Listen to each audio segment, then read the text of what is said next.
ବନ୍ଦେ ଉତ୍କଳ ଜନନୀ ହର ହର ମହାଦେବ।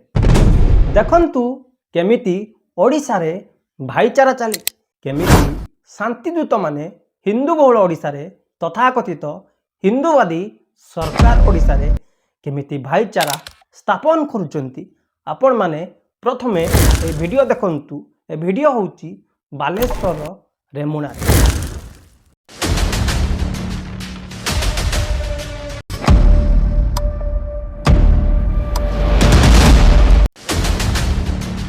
ବିଳମ୍ବିତ ରାତି ପର୍ଯ୍ୟନ୍ତ ମହରମ ନାଁରେ, ମଜହବ ନାଁରେ, ସମ୍ପ୍ରଦାୟ ନାଁରେ ଦେଖନ୍ତୁ ଖୁଲମ ଖୋଲା କେମିତି ଆତଙ୍କ ମଚାଉଛନ୍ତି। ହାତରେ ବନ୍ଧୁକ ଧରି ଖୁଲମ ଖୋଲା ଆତଙ୍କ କରୁଛନ୍ତି। ଦେଖନ୍ତୁ ଏହି ଭିଡ଼ିଓରୁ। ଆଉ ଅତି ଆଶ୍ଚର୍ଯ୍ୟର କଥା, ଏତେ ସବୁ ଆତଙ୍କ ପରେ, ଖୁଲମ ଖୋଲା ଏଭଳି ଅପରାଧ ପରେ, ଆତଙ୍କ ରାଜ ପରେ ସେ ରାସ୍ତା ଦେଇ ରେମୁଣାର ଆଇଆଇସି ମହୋଦୟ ଯାଉଛନ୍ତି, ପୋଲିସ ଭ୍ୟାନ୍ ଯାଉଛନ୍ତି, କିନ୍ତୁ ଏ ଶାନ୍ତିଦୂତମାନେ, ଏ ଜିହାଦୀମାନେ ତିଳେ ମାତ୍ର ବି ଭୟ କରୁନାହାନ୍ତି।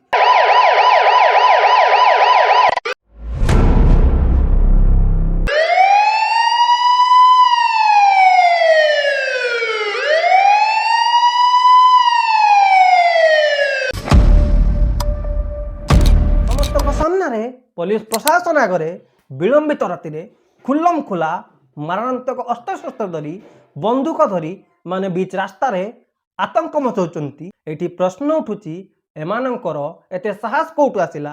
ପୋଲିସ ପ୍ରଶାସନ ଅଛି, ତଥାକଥିତ ବାଲେଶ୍ୱରରେ ବଡ଼ ବଡ଼ ଟାଣୁଆ ହିନ୍ଦୁ ନେତା ଅଛନ୍ତି, ଯେଉଁମାନେ ଗେରୁଆ ପିନ୍ଧି ତିଲକ ଲଗେଇ ରାସ୍ତାରେ ଜୟ ଶ୍ରୀରାମର ନାରା ଦିଅନ୍ତି ଆଉ ନିଜକୁ ପ୍ରସ୍ତୁତ କରନ୍ତି। ଏମାନେ ହେଉଛନ୍ତି ହିନ୍ଦୁମାନଙ୍କର ବିରାଟ ବଡ଼ ବଡ଼ ହିନ୍ଦୁ ନେତା। ତେବେ ବିଚାର କରନ୍ତୁ, ବାଲେଶ୍ୱରରେ ହିନ୍ଦୁମାନେ କେତେ ସୁରକ୍ଷିତ ଅଛନ୍ତି। ଯେଉଁମାନେ ଭ୍ରମରେ ଅଛନ୍ତି, ଯେଉଁ ହିନ୍ଦୁମାନେ ସେକୁଲାରିଜିମର ମାନସିକ ରୋଗରେ ଗ୍ରସ୍ତ ଅଛନ୍ତି, ଆଉ ଯେଉଁ ହିନ୍ଦୁମାନେ ତଥାକଥିତ ଫୌଜି ହିନ୍ଦୁ ନେତାମାନଙ୍କର ଚାଟୁକାର କରୁଛନ୍ତି, ସେମାନେ ଜାଣି ରଖନ୍ତୁ, ଏହି ଶାନ୍ତିଦୂତମାନେ, ଏହି ଜିହାଦୀମାନେ, ଏହି ଆତଙ୍କୀମାନେ ଏସବୁ ମାରଣାନ୍ତକ ଅସ୍ତ୍ରଶସ୍ତ୍ରକୁ କେବଳ ରାସ୍ତାରେ ସହବାଜି ପାଇଁ ରଖିନାହାନ୍ତି। ଏମାନେ ବାରମ୍ବାର ପ୍ରତ୍ୟେକ ଜାଗାରେ, ଭାରତର ପ୍ରତ୍ୟେକ କୋଣ ଅନୁକୋଣରେ, ସାରା ଓଡ଼ିଶାରେ ନିରୀହ ନିର୍ଦ୍ଦୋଷ ହିନ୍ଦୁମାନଙ୍କୁ ଆକ୍ରମଣ କରିବା ପାଇଁ ରଖିଛନ୍ତି, ଆତଙ୍କ ସୃଷ୍ଟି କରିବା ପାଇଁ ରଖିଛନ୍ତି।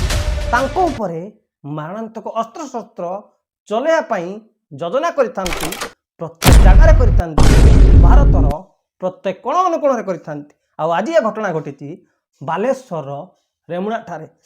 ବିଚରା ଏହି ଶାନ୍ତିଦୂତ ଭାଇଚାରା ବାଲା ଜିହାଦୀମାନେ ଆମ୍ବୁଲାନ୍ସକୁ ବି ଛାଡ଼ି ନାହାନ୍ତି। ଯେତେବେଳେ ସେ ରାସ୍ତା ଦେଇ ଆମ୍ବୁଲାନ୍ସଟିଏ ଯାଉଛି, ଦେଖନ୍ତୁ ସେ ଆମ୍ବୁଲାନ୍ସର କ'ଣ ଅବସ୍ଥା କରିଛନ୍ତି, ଡ୍ରାଇଭରର, ସେ ହେଲ୍ପରର କ'ଣ ଅବସ୍ଥା କରିଛନ୍ତି ଆପଣମାନେ ଦେଖନ୍ତୁ। ଏ ହେଉଛି ଭାରତରେ ଭାଇଚାରା, ଏ ହେଉଛି ମଜହବୀ ଶାନ୍ତିଦୂତମାନଙ୍କର, ଜିହାଦୀମାନଙ୍କର, ଆତଙ୍କୀମାନଙ୍କର ଶାନ୍ତି ସ୍ଥାପନା।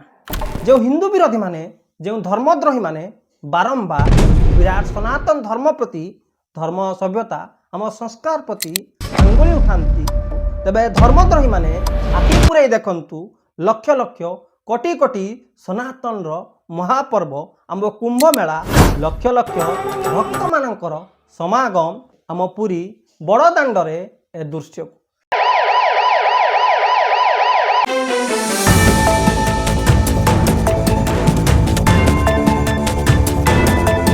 ଆଉ ମଜହବୀ ଶାନ୍ତିଦୂତ ଜିହାଦୀମାନଙ୍କ ଦ୍ୱାରା ଅଳ୍ପ ଭିଡ଼ ଦ୍ୱାରା ଆମ୍ବୁଲାନ୍ସ ଘଟାଯାଇଥିବା ଏ ଘଟଣାକୁ ଓଡ଼ିଆରେ ଗୋଟେ କଥା ଅଛି, ବିଲେଇ ନମ୍ପୁସୁକ ଦେଖି ମୂଷା କରମ କରୁଛି ବୋଲି।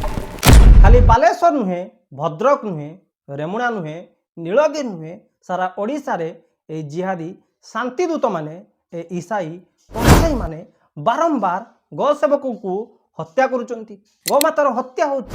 ଆଉ ଏମାନେ ମଜହବ ନାଁରେ, ସମ୍ପ୍ରଦାୟ ନାଁରେ, ଏମାନଙ୍କ ପର୍ବ ନାଁରେ ଆତଙ୍କ ସୃଷ୍ଟି କରୁଛନ୍ତି, ଖୁଲମ ଖୋଲା ବନ୍ଧୁକ ଦେଖାଉଛନ୍ତି, ଆମ୍ବୁଲାନ୍ସକୁ ମାରୁଛନ୍ତି, ଆଠାରୁ ଜଘନ୍ୟ ଅପରାଧ କରୁଛନ୍ତି।